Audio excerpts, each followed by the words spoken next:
As always on Soul Centred, the podcast, we love to bring you people that have a story to share in regards to good health, well-being, fitness and longevity. And I've got to tell you a little story before I introduce my guest today. For those of you who follow me, you know that I'm a little bit of a health and fitness freak. And several weeks ago, on a very cold and frosty Saturday morning, I think it was about in Celsius, I think it was about 5 or 6 degrees, I decided to go out for a run because, again, if you're following me, you know that I'm looking down the barrel of the 2026 New York Marathon.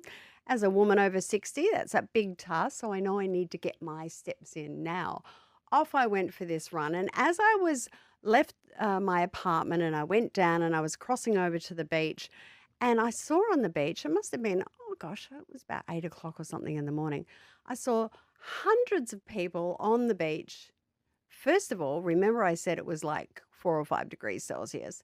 They were in their bathers and they were sitting on towels and they were listening intently to a speaker that had their back to the ocean and was speaking to them with passion and vigor. And so I stopped. My curiosity was piqued.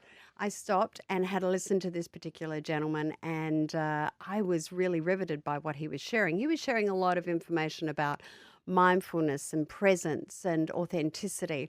And so I wanted to get his name and number so that we could invite him on the show. And as I went down onto the beach, I came across this little table that was set up, and it was right by these huge ice baths where, remember I said there was hundreds of people in bathers sitting on towels? Well, they had all then gone into the ocean for a swim. I know, crazy. And then clearly they were coming out and they were going to be hopping into these ice baths. Well, on this table that I saw as I was going down on the beach was this product that I saw, and there was, what I did see was steam coming out of this big, what was like a cauldron, and these lovely people handing out these cups of this hot liquid. And I thought, well, at least there's somebody sensible around here. And I had a chat to this one of the guys there called Dion, and he then told me about what they were serving to everybody, and it was cacao, but it wasn't any normal run-of-the-mill cacao, if there is such a thing. It was a very special one, Sacred Taste Cacao. And so we had a conversation. I explained to him that I've always been curious about cacao, and he then sent me a pack of what this product is all about. And then he said to me, you must talk to our founder, Daniel. And that's who I've brought to you today. Today I have my very special guest, whose journey is as bold as it is beautiful. Daniel Koch is the founder of Sacred Taste Cacao. Now, I'm going to read you this because this is really important. From the pulsing beats of Australia's biggest trance festivals to the tranquil rhythms of the Amazon rainforest, Daniel's transformation from celebrated DJ to purpose-driven adventurepreneur, I like that. Really cool, isn't it? Adventurepreneur. I think I might use that. Is nothing short of extraordinary.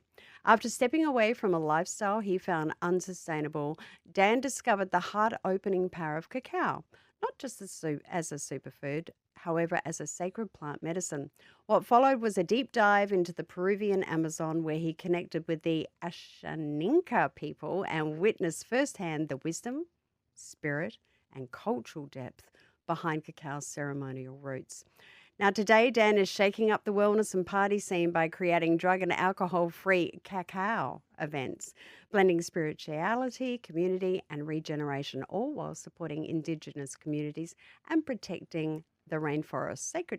Sacred Taste is more than a brand. It's a movement that reconnects us to nature, to each other, and to what is truly sacred. Daniel, welcome to Soul Centred, the podcast. Wow, thank you so much for that introduction, Jaynie. That's really beautiful and very beautiful to be here. Thank you for the serendipitous events that have brought us into this moment. It's pretty cool, hey? Super cool. Okay, now I've given our audience from around the world a little bit of a taste of all of this, but now we want to hear it from you.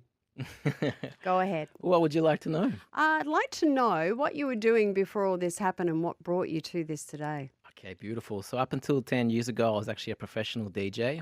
I was playing trance music with some of the top 100 DJs in the world. And basically, any top 100 DJ that played trance music, if they came to this city of Melbourne, I was the one lucky enough to warm up for them. So I got to warm up for all my favorite artists, got to play at all my favorite festivals, and I literally achieved my childhood dream. And my dream was to play at all these big events. And it was in March 2013 that I got to warm up for my favorite act in the world. Their name's Above and Beyond. And it was a sold out show, High Sense Arena, 7,500 people. And there I am warming up for my idols. It Wow. was insane. It was Yeah. amazing. But as I stood on top of that mountain, which took me 5 years to get there, I looked down and I saw all my friends in the crowd and everyone that came with me on the journey. And everyone was very happy to see me up there. And also, I was very happy. But I also saw all the destruction, all the toxicity, the drugs, the alcohol, the party scene, the devastation to the planet, the devastation to our bodies, to our minds. And because I achieved everything I wanted to achieve, like I was reflecting, and the next day I was like on my way back home, like back to, my normal life. I was reflecting and I realized that that was the top of the mountain for me and that there was no other high I could chase in this arena than better than warming up for my idols. And so with that realization, I actually messaged everybody that was with me on the journey. I just said, thank you everyone for coming. That's the top of the mountain for me. I'm going to come down this mountain and I'm going to pursue a different lifestyle. And everybody thought I was crazy. Everyone's like, man, are you serious? Like, you just warmed up for your favorite acts. Like, you're going to be huge. You're going to be massive. You're going to be a big star. And I was like, I don't think that this is, what I want anymore. And so it took me a year to transition out. And after a year of transitioning out of the DJ scene, I actually was forced to pack up everything and I changed my environment because I was known as like a party boy here, a lot of drugs and alcohol on the weekends. Mm-hmm. And so then I left Melbourne and I went to Bondi Beach. And then that's where I met Cacao. And then me and Cacao, we did a 3-year journey together. And she was basically my substitute for alcohol, for coffee, for chocolate, for sugar, for anything really. And cacao has the ability to open up your heart. It releases oxytocin, serotonin, dopamine, endorphins, all the chemicals that make us feel good. And basically, it makes us alive, alert, and feel super connected. And so one thing led to another. And I basically, I started a different business in Bondi, like urban gardening, teaching people how to grow their own food using less space and minimal effort. And then, I deleted my identity, erased like my Facebook, everything. No one knew who I was. And then like maybe a year into that journey, I was doing a garden for someone, for one of my friends, and he tried to invoice me and he Googled me and he's like, bro, I just Googled you, man. Like, you're a big time DJ, man. Like, what are you doing here in Bondi, living out of your van and just like doing gardens and drinking cacao? And I told him my story and he's like, man, we should throw a party. And I'm like, nah, man, I'm done with parties. I'm done with DJing. He's like, nah, let's throw a cacao party. And then, we threw a cacao party and that's when Sacred was born. So let's go back to the part where you left Melbourne. And first of all, I want to ask you, why did you choose Bondi? Well, it's like, do we really choose something or does it choose us, And so funnily enough, when I decided to quit, I quit in December 2013, and it was actually Stereosonic. It was the first time that they did a 2-day festival here in Melbourne. And I thought people would go easy the first day, hard the second day, but people went hard the first day, even harder the second day. And that's when I realized I DJ'd I opened up that festival. I did the Trance Arena, opened it. And then that night, I was actually warming up for another international DJ in the after party. And then my boss got me. He basically said to me, he's like, man, like you have to DJ this whole set by yourself because the other DJs can't make it. Mm-hmm. And then I was like, nah, I'm gonna I think this is it for me. And then I actually like resigned. I messaged everybody, said, guys, I'm quitting tonight. If you want to see me play, it's the last gig I'll ever do. So I quit that in December, started this urban gardening business in Victoria, and it was doing really well until like March, and then winter starts to hit. Yeah. And I started running out of money. And at the same time, I actually I lost my job because I was a courier. I was actually like doing like driving every single week and doing things like this. And I lost my job, lost my DJ career.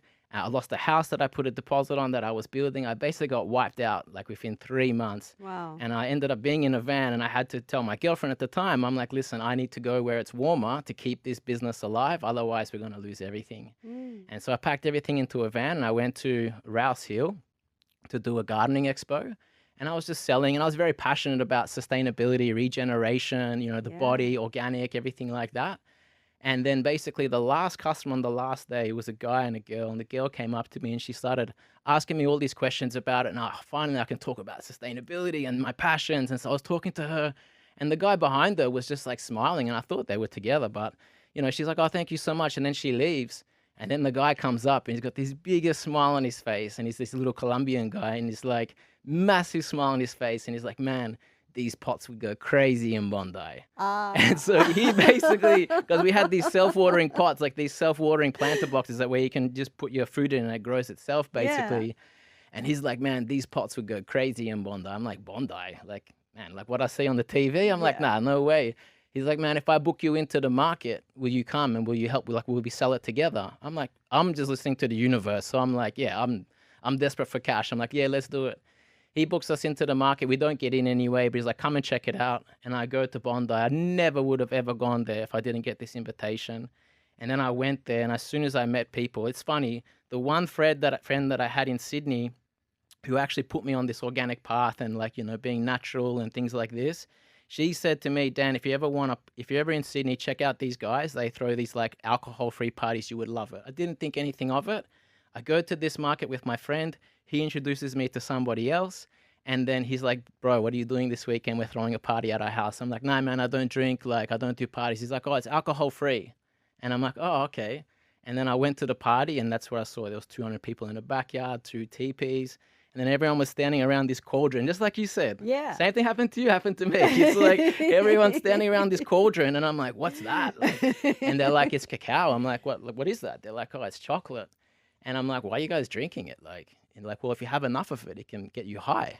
And I'm like, "Okay, like let's give this a go." And so I start drinking 1 cup, 2 cups, 3 cups, and then I could really feel like my walls come down. I could feel my heart open up.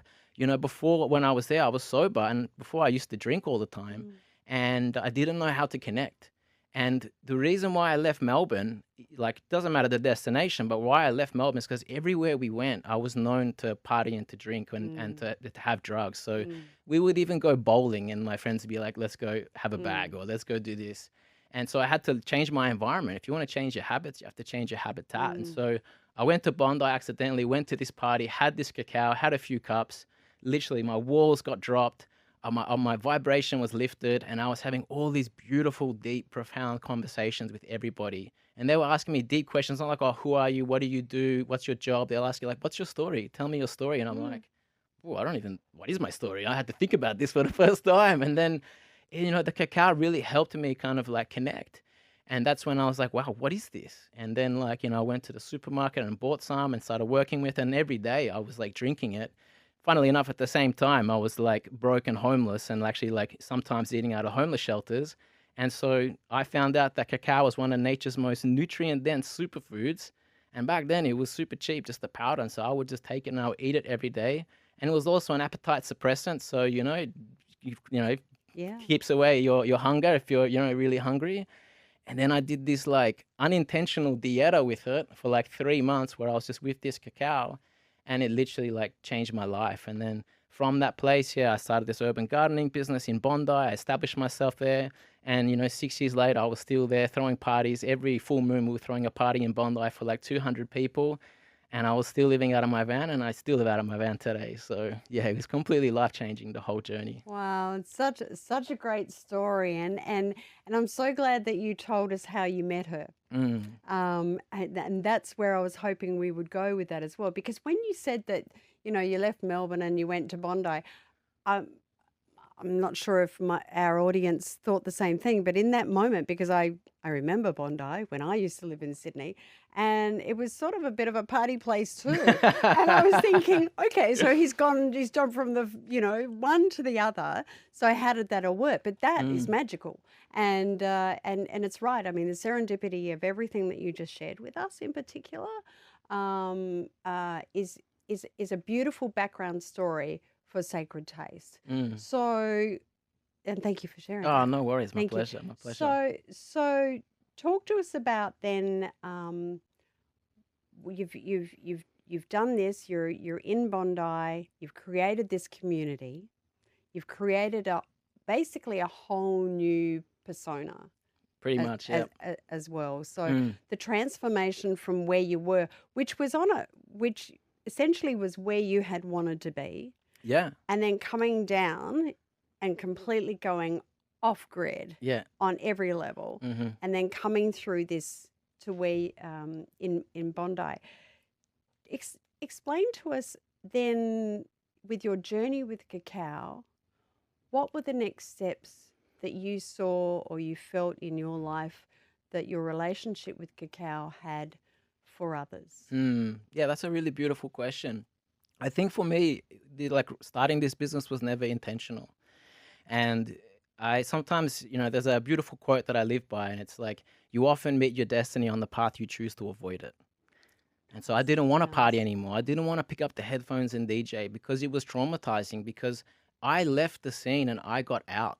And then when I look back in the few years, like after a few years had passed, I would see my friends still on drugs, like losing their job, going to jail, overdosing, that some of them are not here anymore. Mm. And so for the thought of me picking up even though I didn't force them to do anything or take anything, I was the catalyst, like Dan's playing, let's go watch him. And then, so I took responsibility for that. And I believe in radical responsibility. And so it never was something that I wanted to create or do. I did this garden for somebody and he's like, man, let's throw a party. I'm like, nah, man, I'm done with parties. He's like, man, let's throw a cacao party. I'm like, I can help you do that. He's like, cool, will you DJ? I'm like, I'm not going to DJ because I don't want to do that, but I'll teach you how to DJ. So I'll build the party, teach you how to DJ, and we provide the cacao and we do it. And so we did it. And we did like one party, two parties, three parties. And every single time he tried to get me on the decks. He's like, come on the decks, come on the decks. And I'm like, nah, nah, I don't want to, I don't want to. And then it was the third party I remember. We were in a church of all places. And we threw this party and he's like, man, come onto the decks. Like, come and play, come and play. I'm like, nah. He's like, man, I need to go to the bathroom. Like, jump on the decks. And I'm like, all right, cool. And then I took my keychain out, my USB, Mm-hmm. plugged it in, started playing. 10 minutes gone by, he's not there. 15 minutes, 20 minutes. I'm like, where is this guy? Half an hour later, I see him in the crowd and he's like, yes. And I'm like, get up here, man. He's like, nah, nah, nah. And then I'm just like, okay, cool.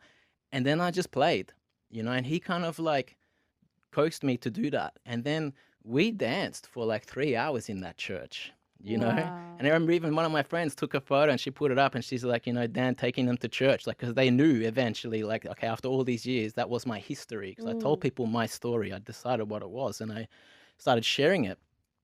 And from that moment of playing in that church and realizing that we can create these heightened states of consciousness and we can create these beautiful elation, ecstatic moments without the substances, without the come down, I was like, wow, this is Mm. amazing. Like cacao is amazing by itself, Mm. but music and cacao together, I'm like, wow, this is That's something else. powerful. That's super Yeah. powerful.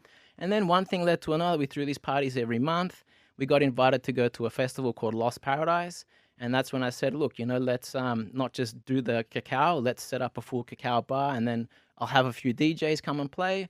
We went and got these DJs, they played, and then, yeah, the owners unfortunately said you can't have 7 tickets for 7 DJs. You get 1 ticket and it's for one DJ. And so then for the first time in 6 years, I hadn't DJ'd properly. I downloaded new music and it was just me and this festival for 4 days straight. And I played 12 hours a day, 3 days in a row. And then on New Year's Eve, I played from 9 a.m. to 3 a.m. I played an 18-hour set, all Whoa. on cacao. And it was amazing. And the stages would close. People would come into our teepee and they would come in intoxicated, with their friends. Yeah. And I would see the type of music we play, it's a certain vibration. And so it's not Yes. for everybody, but people that lock in, they're like, wow, this feels amazing. And then people would leave and like single people would stay. And then after a while, we'd have like 50, 100, 200, 300 people there, all on this same vibration, on the same frequency. And we would dance all night and they would be completely sober. And then the next day they would come back, they'd be like, man, you know what happened here last night? That was the best night of the festival. And I'm like, well, come back, we're going to do it again. And we did it again, we did it again. And then on New Year's, the last night, yeah, I played from 9 a.m. Mm. till 3 a.m., 18-hour set. And then basically every other stage closed down and everyone ended up at our teepee. And they were Mm. like, what is this? What is this music? What is this? What is sacred? What is this cacao? And then from there, we got invited to go to Rainbow Serpent. And from there, we did another party. And then everyone just started asking us, when are you going to throw your own parties? When are you going to throw your own parties? And then we just listened to the crowd. They wanted it. And so Yeah. in Melbourne, I think it was in April, April in 2021, 2020, I think, or 2019. We did our first like cacao party here in Melbourne when I came back home. I came back home and I Wow. did my first cacao party. We sold it out, 150 tickets. And then I wanted to see how Melbourne could go, creating a high we don't have to come down from. And Yeah. basically from that moment, one of the DJs that came there, shares the same birthday as me. He's like, bro, you really got something here, man. He's Yeah. like, I'm happy to give you some money, Yeah. like, and you like do whatever you want with it, but like you have something here. Yeah. And so he gave me some money, and he's like, what are you gonna do? I'm like, man, I climbed this mountain of DJing, and as a kid, I achieved my childhood dream, and I got to the top of the mountain, and then I realized there was destruction all the way down. Mm. And so I'm like, if I'm gonna climb this next mountain or building this business that can hopefully, go global, I don't want to reach the top of that mountain and look down and see destruction again. So he's like, so what are you gonna do with the money? I'm like, man, the first thing I'm gonna do is I'm gonna go straight to the source. And that's when I went into the jungle. So let's go back a step for our audience and explain what is cacao. Let's talk about that first, and then let's talk about the next part where you went into the jungle. Beautiful. So cacao, as most people would know, is actually chocolate, but it's actually the raw form of chocolate. And Because in it, that's what I thought it was. Like yeah, just straight chocolate. Yeah, well, sorry. everyone Yeah, thinks it's chocolate now, yeah. but actually all chocolate or chocolate derivatives comes from cacao. And the actual tree that it comes from is called Theobroma cacao. That's the botanical name. And Theo and Broma literally translates to food of the gods. And the ancient Mayans, they used to use it as a bridge to connect to the spirit realm. So the ancient Mayans, which is probably one of the most connected cultures known to man, they're connected to the stars, to the galaxies, to everything. And they worshipped cacao. They work with cacao, and they also used it as as a bridge to connect to the divine. And so then what happened is the Spanish conquistadors came, and they saw it, and they took it, to Africa. They planted it there where they have like slaves actually growing. And even to this day, there's 1.5 million children growing cacao to turn into chocolate for the chocolate trade. There's a huge thing coming out. Whoa. 1.5 million children in Africa. And Wow. unfortunately, out of 100% of the cacao that's grown, Mm. 90% of it turns into cocoa powder, which goes into chocolate, which is ultra heat treated, roasted, devoid of all of its nutrients, devoid of all of its spiritual benefit, and actually like not good for you in the end. No. And only 10% remains cacao, and only 6% is actually the original Criollo cacao strain, or the Is that Criollo right? cacao strain, yeah. And so where we get our cacao from is the heart of the Amazon basin, and it's the original, like, authentic cacao strain. And so, yeah, unfortunately, a lot of people do think that all cacao is created equal. It's not. If it's grown, like where ours is grown is in the heart of the Amazon. And one of the reasons why I went in there was because I wanted to go straight to the source where cacao first originated. So it's wild crafted. It's the original heirloom Criollo cacao strain. It's not grown on a farm or a plantation. It's grown in the wild under the forest canopy. And there's 350 indigenous families that grow and cultivate it with us. And so they use it as a means to like preserve their land, protect their culture, and get their land titles back. And then we use it to basically open up the hearts of the world.